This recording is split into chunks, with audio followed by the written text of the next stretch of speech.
महाराजांचं नाव घेताच प्रत्येक मराठी मन अभिमानानं भरून येतं। महाराष्ट्राच्या इतिहासातल्या सर्वात सुवर्णाक्षरांपैकी एक म्हणजे शिवराज्याभिषेक सोहळा। हिंदवी स्वराज्याची स्थापना करून जनतेच्या कल्याणासाठी आयुष्य वेचणाऱ्या शिवरायांचा राज्याभिषेक 6 जून 1674 रोजी रायगडावरती अत्यंत दिमाखात पार पडला। हा दिवस आज शिवराज्याभिषेक दिन म्हणून साजरा केला जातो। आज शिवराज्याभिषेकाला 353 वर्ष पूर्ण होतात। त्यानिमित्त स्वराज्याची राजधानी रायगडावरती उत्साहाचं वातावरण आहे। रायगड अक्षरशः सजून गेलाय। राज्यभरातील शिवभक्त किल्ले रायगडावरती दाखल झालेले आहेत आणि आपण ही दोन दृश्य पाहतोय, किल्ले रायगडावरची आणि कोल्हापुरातल्या शाहू पॅलेस।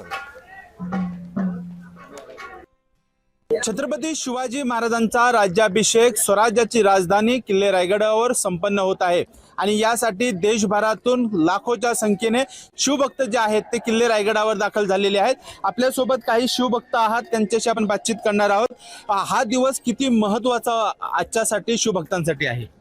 हिंदवी स्वराज्याचे राजे छत्रपती शिवाजी महाराज आज हा दिवस 6 जून 1674 पहिल्यांदा महाराज सिंहासनाधीश्वर झाले।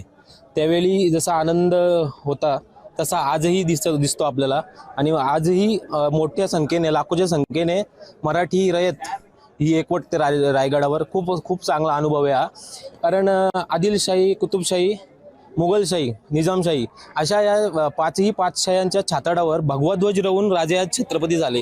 हा अभिमानाची गोष्ट आहे आमच्यासाठी आणि ॲज अ मराठी माणूस आणि ॲज अ मराठी हिंदू म्हणून आम्हाला खूप अभिमान आहे राजांचा। जे आलेत त्यांचं तर पहिलेपास आभार मानतो आमच्याच वतीने की तरुणांचा, की आलात तुम्ही। इतका दैदिप्यमान सोहळा आज आपण अनुभवतोय, ती खूप चांगली गोष्ट आहे की याच्यामधून एक सौख्याची भावना निर्माण होते की बाबा आपण एकमेकांना सहकार्य करूया, एकमेकांची राहण्याची व्यवस्था, कोणाला काही गैरसोय होणार नाही। ती खूप एक चांगली गोष्ट इथे आपल्याला पाहायला मिळते आणि जे आले नाहीत त्यांना आव्हान करेल की पुढच्या वर्षीपासून किंवा पुढचे जे सोहळे असतील त्याला यायचा प्रयत्न करा, जेणेकरून आपला जो दैदिप्यमान इतिहास आहे, जो राजा आपला 350 वर्षापूर्वी ज्याचा राज्याभिषेक इतक्या थाटात संपन्न झाला, तो आज सुद्धा त्याच थाटात संपन्न होतोय। तर हा दैदिप्यमान सोहळा निदान एकदा तरी अनुभवण्यासाठी